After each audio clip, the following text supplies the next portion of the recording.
Right, welcome to the Explainer. Today we're jumping into a pretty wild story of alleged crime, some seriously deep corruption, and one man's fight for what he calls the truth. And get this, it's all told through hip-hop. So, this story doesn't really start at the beginning. Nope, it drops us right into the thick of it, into the most intense moment, with this line from artist TShaw, who goes by TShaw.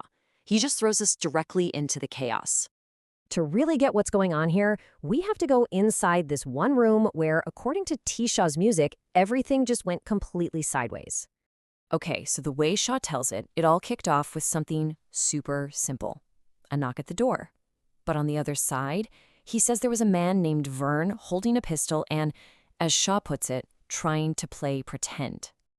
And things, they went from 0 to 100 real fast. Shaw claims two other people, a guy named Justin and a woman named Mandy, burst into the room.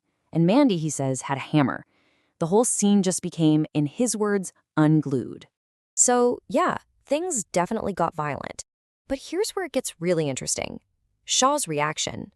He claims even with blood on his face, he's smiling. Why? Because, as he says, fear don't live with the truth. Right from the jump, he's positioning himself not as a victim, but as someone who's defiantly on the side of what's real. And that right there, that's the setup for this whole thing. What happened after that night turns into this massive battle between two totally different narratives. The story TShaw is telling us in his music, and the official version, which he's claiming is a total lie. Now, here's the kicker. Shaw's not just spinning some yarn here. He claims he's got proof. He says he actually got his hands on the official police paperwork from the incident, and he's basically saying his lyrics are the truth, backed up by those very documents. Okay, so let's break this down. On one side, you've got Shaw's story, a total ambush, staged like theater, where he says an arrest only happened 4 weeks later because a video of what went down started circulating. But on the other side, you have the official account he's describing, a straightforward incident. 5 witnesses, 5 statements, case closed. But Shaw is saying, no way, the paperwork tells a totally different story. And this is where Shaw really hones in on a specific detail he says he found. He claims the official report says there were 5 witnesses who gave 5 statements. But when he looks at the actual documents he has, he says it only lists 3 names. For him, the math just isn't mathing.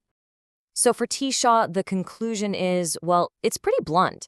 He's saying this discrepancy can only mean one of 2 things. Either ghosts are giving witness statements or the official reports are completely full of holes.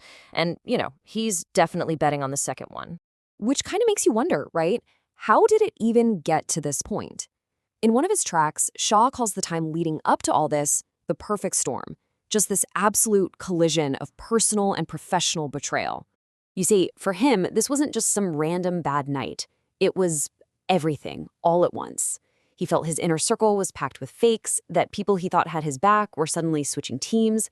Add to that, he's dealing with some serious family stuff with his kids, and he's feeling the pressure from haters and even friends who were, as he puts it, spending time with the cops. And man, this one line just sums it all up, doesn't it? He's painting this picture of just total desperation, of being backed into a corner with nowhere to go, feeling like it was him against the world. And this is where the story just blows up. It goes from this one personal incident to him basically putting his entire hometown of Dixon on trial.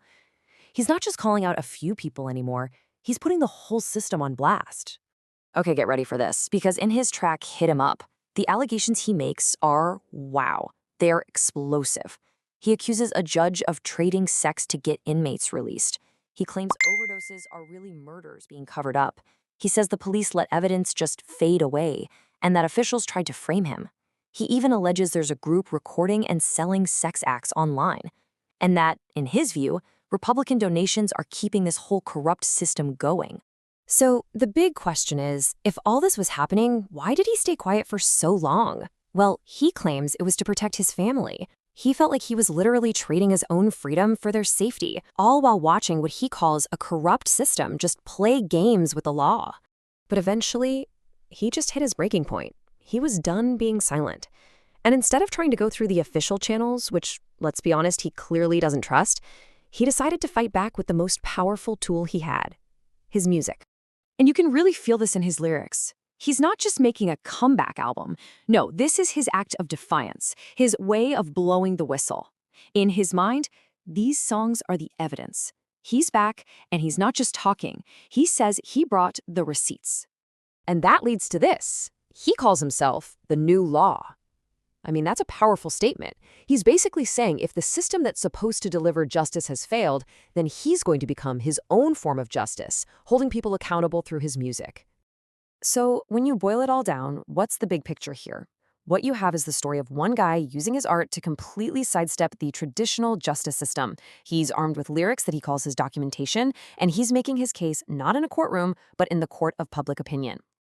Look, at the end of the day, Tyler Shaw has laid it all out there. He's put his version of the truth, his receipts on the record for literally anyone to hear.